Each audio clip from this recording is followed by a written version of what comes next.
Assalamualaikum warahmatullahi wabarakatuh. Perkenalkan, nama saya Santi Erhulinggi, mahasiswa dari jurusan Ilmu Hukum dan Kemasyarakatan semester 4 kelas A. Maksud dan tujuan saya membuat video ini yaitu untuk memenuhi tugas UAS dari mata kuliah Psikologi Pendidikan. Adapun tugas UASnya yaitu menjelaskan 4 bab materi. Jadi di sini saya akan menjelaskan 4 bab materi. Materi pertama yaitu psikologi pendidikan dan penyajian guru. Materi kedua masa remaja. Materi ketiga perbedaan individual, dan materi keempat psikologi belajar. Langsung saja materi pertama yaitu psikologi pendidikan dan penyajian guru. Psikologi pendidikan adalah cabang ilmu psikologi yang berupaya menerapkan teori-teori dan konsep psikologi untuk memahami dan meningkatkan pembelajaran dan pengajaran di lingkungan pendidikan formal. Sederhananya, psikologi pendidikan berkaitan dengan studi bagaimana siswa belajar, baik anak, remaja maupun dewasa, dan bagaimana dengan ilmu psikologi, guru dapat membantu mereka untuk belajar dengan efektif. Penyiapan tugas mengajar dalam hakikatnya adalah perencanaan jangka pendek untuk memperkirakan atau memproyeksikan mengenai apa yang akan dilakukan. Dengan demikian, persiapan mengajar merupakan upaya untuk memperkirakan tindakan yang akan dilakukan dalam aktivitas pembelajaran, terutama berkaitan dengan pembentukan kompetensi belajar mengajar. Belajar dan mengajar adalah dua aktivitas yang tidak dapat dipisahkan karena keduanya saling mengisi dan memerlukan. Mengajar merupakan aktivitas yang menggambarkan bentuk aktivitas yang harus dilaksanakan oleh seorang guru, sedangkan belajar itu dilaksanakan oleh peserta didik. Selanjutnya yaitu penyajian.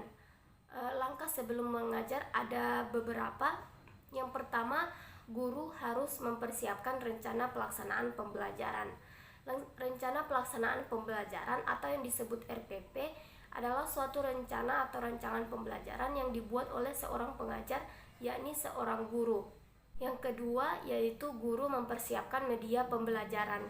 Media pembelajaran adalah alat peraga atau media belajar untuk memudahkan siswa dalam memahami pelajaran. Yang ketiga, mempersiapkan dan mempelajari materi pelajaran sebelum mengajar. Materi pembelajaran adalah suatu informasi yang berupa alat dan teks yang dipergunakan untuk perencanaan serta untuk membantu dalam kegiatan proses belajar mengajar di kelas. Sangat penting bagi guru untuk memahami dan menguasai materi pembelajaran yang akan diajarkan agar mampu mengajar secara maksimal. Selain itu, dengan menguasai materi pelajaran, guru juga akan merasa confidence atau nyaman dalam mengajar sehingga bisa menaikkan rasa percaya diri seorang guru. Yang keempat, pengajar harus menentukan pendekatan, model, metode, dan strategi dalam mengajar. Sebelum mengajar, seorang guru harus menentukan terlebih dahulu pendekatan, model, metode, dan strategi yang tepat untuk diterapkan saat mengajar. Yang kelima, memahami karakter siswa.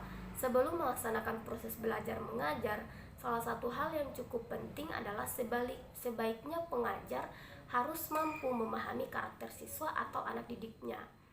Selanjutnya yaitu langkah pelaksanaan mengajar. Yang pertama, membuka pelajaran.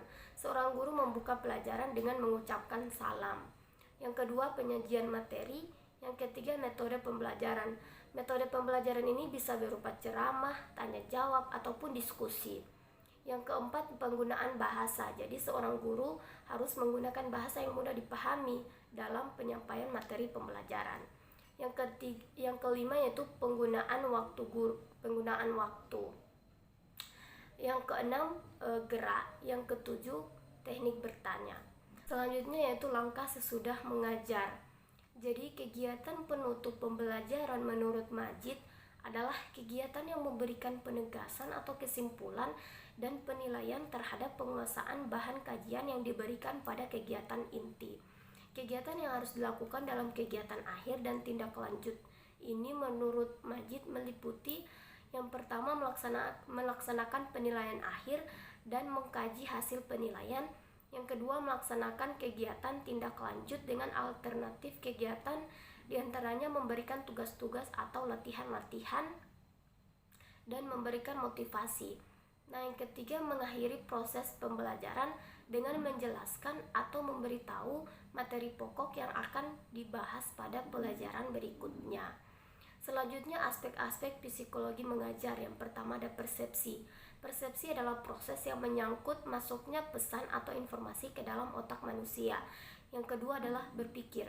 Berpikir adalah suatu keaktifan pribadi manusia yang mengakibatkan penemuan yang terarah kepada suatu tujuan. Yang ketiga, intelijensi. Intelijensi merupakan konsep abstrak yang sulit didefinisikan secara memuaskan. Tetapi namun demikian, secara umum definisi dapat dimasukkan ke dalam salah satu dari 3 klasifikasi. Yang pertama, kemampuan menyesuaikan diri dengan lingkungan. Yang kedua, kemampuan untuk belajar atau kapasitas untuk menerima pelajaran. Yang ketiga, kemampuan untuk berpikir secara abstrak. Selanjutnya, minat. Minat adalah kecenderungan yang tetap untuk memperhatikan dan mengenang beberapa kegiatan. Yang kelima, motivasi. Motivasi adalah kekuatan mental yang berupa keinginan, perhatian, kemauan, dan cita-cita yang mendorong seseorang untuk melakukan tindakan yang sesuai dengan tujuan yang diinginkan. Yang keenam, memori. Menurut Bruno, memori ialah proses mental yang meliputi pengkodean, penyimpanan, dan pemanggilan kembali informasi dan pengetahuan yang kesemuanya itu terpusat dalam otak. Selanjutnya ada problem-problem yang dihadapi guru, yaitu karakter siswa, sikap dan perilaku siswa, minat dan bakat, daya serap siswa, kurangnya disiplin siswa, siswa yang terlalu pasif, siswa yang tidak tenang di dalam kelas, kepercayaan siswa kepada guru, pujian, dan siswa yang hanya mengikut saja. Selanjutnya yaitu nilai mempelajari psikologi pendidikan. Mempelajari psikologi pendidikan bagi guru dan calon guru dapat dibagi menjadi 2 aspek, yaitu yang pertama untuk mempelajari situasi dalam proses pembelajaran. Psikologi pendidikan memberikan banyak kontribusi kepada guru dan calon guru untuk meningkatkan efisiensi proses pembelajaran pada kondisi yang berbeda-beda, seperti memahami perbedaan individu, penciptaan iklim belajar yang kondusif, pemilihan strategi dan metode pembelajaran, memberikan bimbingan kepada peserta didik, mengevaluasi hasil pembelajaran. Yang kedua yaitu untuk penerapan prinsip-prinsip belajar mengajar. Itu ada 3, menetapkan tujuan pembelajaran, penggunaan media pembelajaran, dan penyusunan jadwal pembelajaran. Baiklah, lanjut pada materi kedua yaitu masa remaja. Istilah adolescence atau remaja berasal dari kata Latin adolescere. Kata bendanya adolescence yang berarti remaja. Menurut Lawrence Sandberg, ada 3 perubahan fundamental pada masa remaja, yaitu yang pertama biologis, seperti mulai matangnya alat reproduksi, tumbuhnya buah dada pada anak wanita, dan tumbuhnya kumis pada anak pria. Yang kedua kognisi, yaitu kemampuan untuk memikirkan konsep-konsep yang abstrak seperti persaudaraan, demokrasi, dan moral. Yang ketiga sosial, yaitu perubahan dalam status sosial yang memungkinkan remaja atau khususnya remaja akhir masuk ke peran-peran atau aktivitas-aktivitas baru seperti bekerja atau menikah. Selanjutnya ciri-ciri dari remaja. Hurlok mengemukakan berbagai ciri-ciri dari remaja, yaitu masa remaja adalah masa peralihan. Yang kedua, masa remaja adalah masa terjadi perubahan. Yang ketiga, masa remaja adalah masa yang penuh dengan masalah. Masalah remaja yang sering terjadi yaitu masalah yang sulit untuk diatasi. Yang keempat, masa remaja adalah masa mencari identitas. Identitas diri yang dicari remaja adalah berupa kejelasan siapa dirinya dan apa peran dirinya di masyarakat. Yang kelima, masa remaja sebagai masa yang menimbulkan ketakutan. Ada stigma dari masyarakat bahwa remaja adalah anak yang tidak rapi, tidak dapat dipercaya, cenderung berperilaku merusak sehingga menyebabkan orang dewasa harus membimbing dan mengawasi kehidupan remaja. Yang keenam, masa remaja sebagai masa yang tidak realistik. Yang ketujuh, masa remaja adalah ambang masa dewasa. Dengan berlalunya usia belasan, remaja yang semakin matang berkembang dan berusaha memberikan kesan sebagai seseorang yang hampir dewasa. Yang kedelapan, masa remaja sebagai periode yang penting perkembangan fisik yang cepat dan penting disertai dengan cepatnya perkembangan mental yang cepat, terutama pada masa awal remaja. Selanjutnya yaitu problematika kehidupan remaja. Remaja adalah masa yang penuh dengan permasalahan. Menurut Erikson, masa remaja adalah masa terjadinya krisis identitas atau pencarian identitas diri. Gunarsa merangkum beberapa karakteristik remaja yang dapat menimbulkan berbagai permasalahan pada diri remaja, yaitu kecanggungan dalam pergaulan dan ketakutan dalam gerakan. Yang kedua, ketidakstabilan emosi. Yang ketiga, adanya perasaan kosong akibat perombakan pandangan dan petunjuk hidup. Yang keempat, adanya sikap menentang dan menentang orang tua.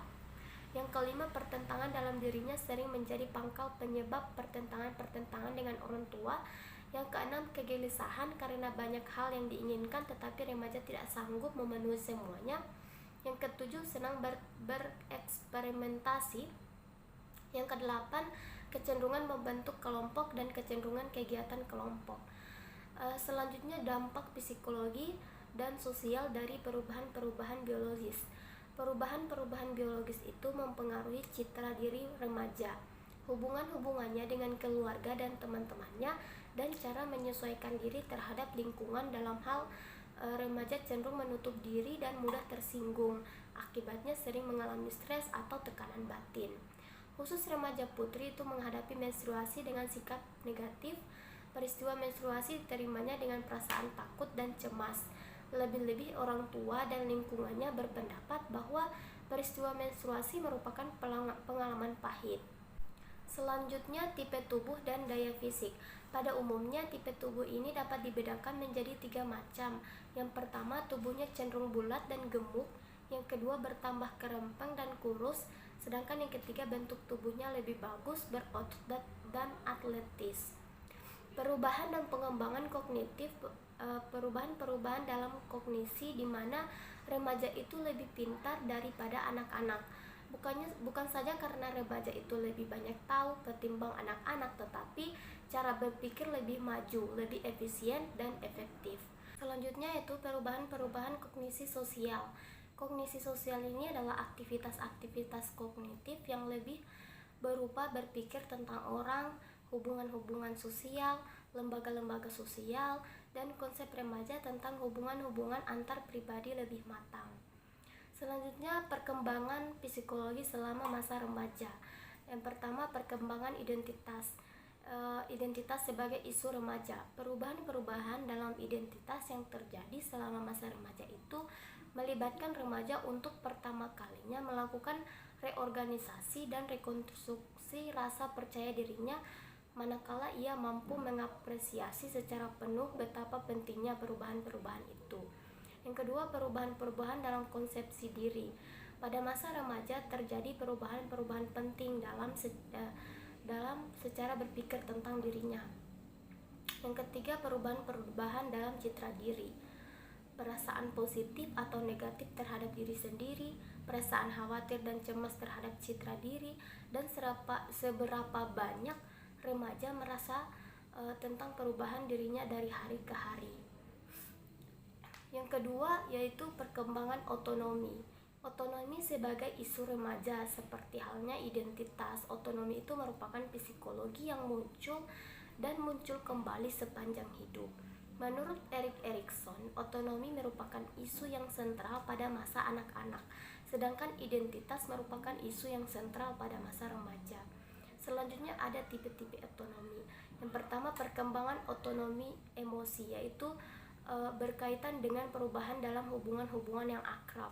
Yang kedua, perkembangan otonomi perilaku. Yang ketiga, perkembangan otonomi nilai. Terus yang ketiga ada perkembangan keakraban. Nah, keakraban sebagai isu remaja, proses perkembangan keakraban dan perkembangan sosial. Yang keempat ada perkembangan prestasi, itu terdiri dari prestasi sebagai isu remaja. Dalam masyarakat yang semakin laju dan rumit, prestasi seseorang itu dipandang amat penting karena lembaga-lembaga pendidikan menekankan pentingnya penampilan belajar yang baik. Yang kedua, faktor-faktor yang mempengaruhi tingkat prestasi. Ada faktor internal dan faktor eksternal. Kalau faktor internal itu seperti motivasi atau keyakinan, sedangkan eksternal itu lingkungan rumah tangga. Yang ketiga, prestasi akademik. Prestasi akademik biasanya diukur dari nilai-nilai sehari-hari seperti tes hasil belajar. Baiklah, lanjut materi ketiga, yaitu perbedaan individual. Yang pertama, asal-usul perbedaan individual. Ada faktor keturunan.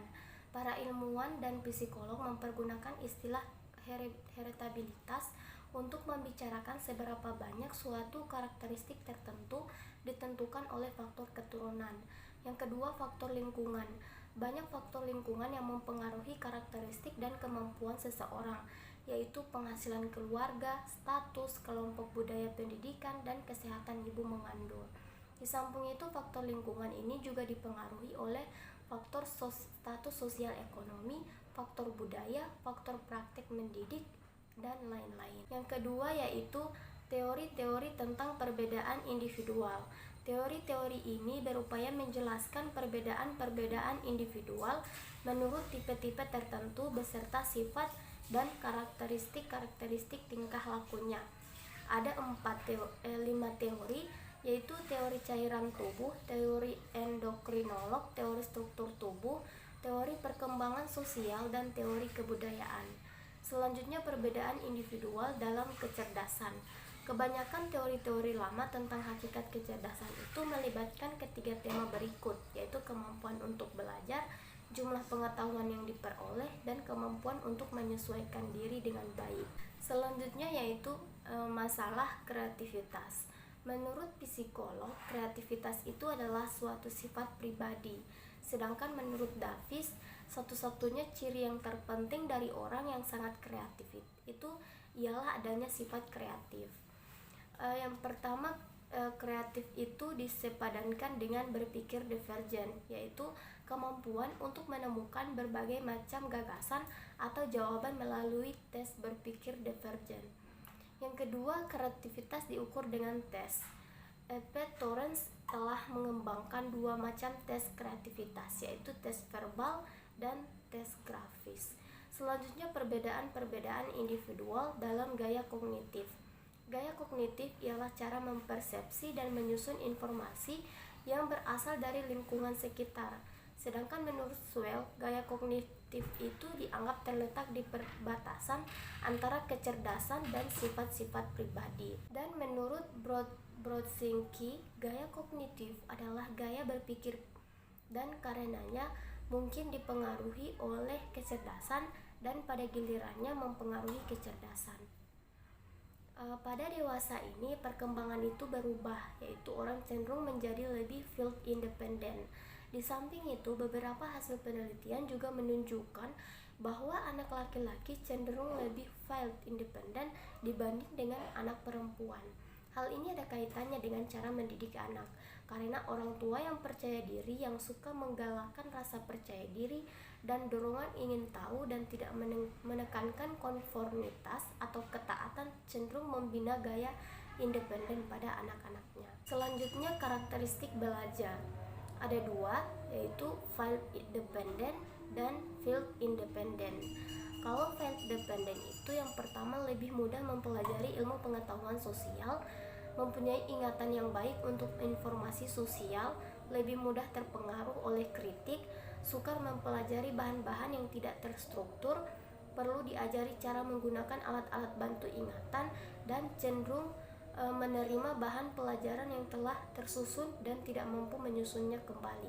Sedangkan anak yang field independent itu memerlukan bantuan untuk memahami ilmu pengetahuan sosial, perlu diajari cara menggunakan konteks dalam memahami informasi, cenderung memiliki tujuan sendiri dan reinforcement, kurang terpengaruh oleh kritik, mudah memahami bahan-bahan yang tidak terstruktur, dapat menganalisis suatu situasi dan menyusunnya kembali, dan lebih mampu memecahkan masalah tanpa dibimbing. Baik, lanjut materi keempat, yaitu psikologi belajar. Jadi, apakah psikologi belajar itu?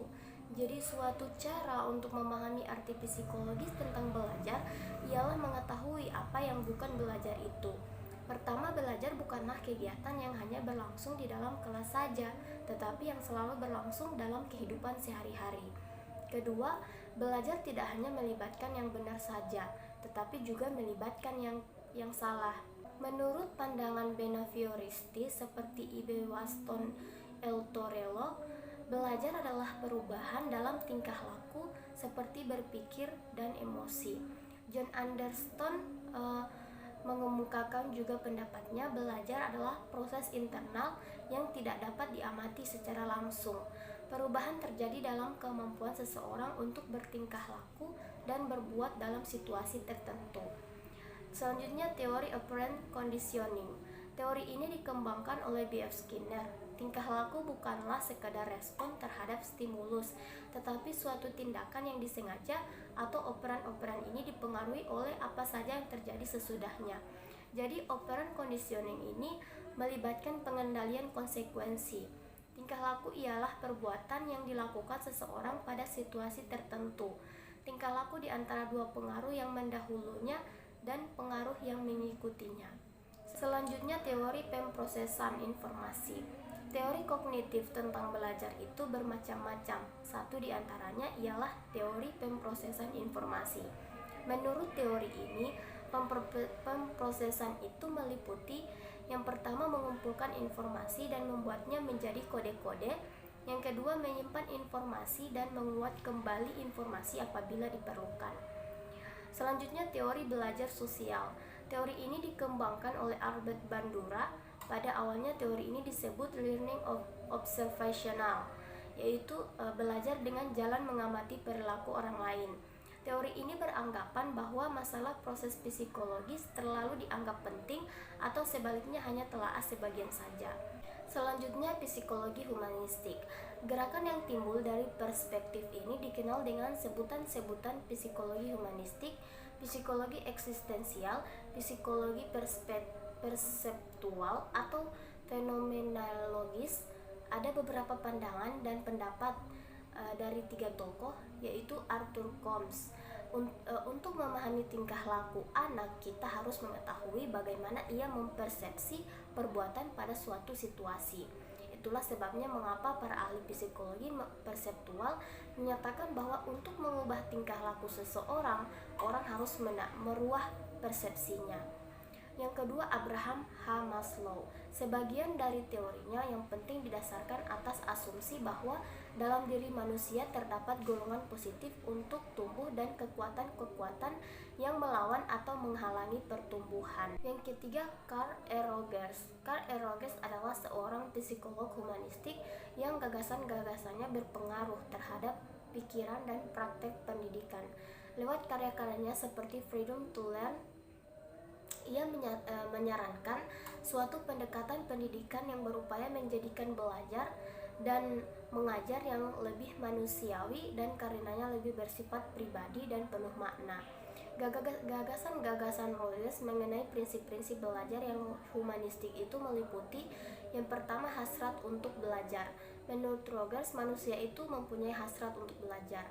Yang kedua, belajar yang berarti. Anak akan belajar dengan cepat apabila yang dipelajarinya itu mempunyai arti baginya. Yang ketiga, belajar tanpa ada waktu. Belajar itu mudah dilakukan dan hasilnya dapat disimpan dengan baik apabila berlangsung dalam lingkungan yang bebas ancaman. Yang keempat, belajar atas inisiatif sendiri. Belajar itu paling bermakna manakala hal itu dilakukan atas inisiatif sendiri. Yang kelima, belajar dan perubahan. Bahwa belajar yang paling bermanfaat adalah belajar tentang proses belajar. Demikian video pembelajaran dari saya. Mohon maaf apabila ada kekurangan. Wassalamualaikum warahmatullahi wabarakatuh.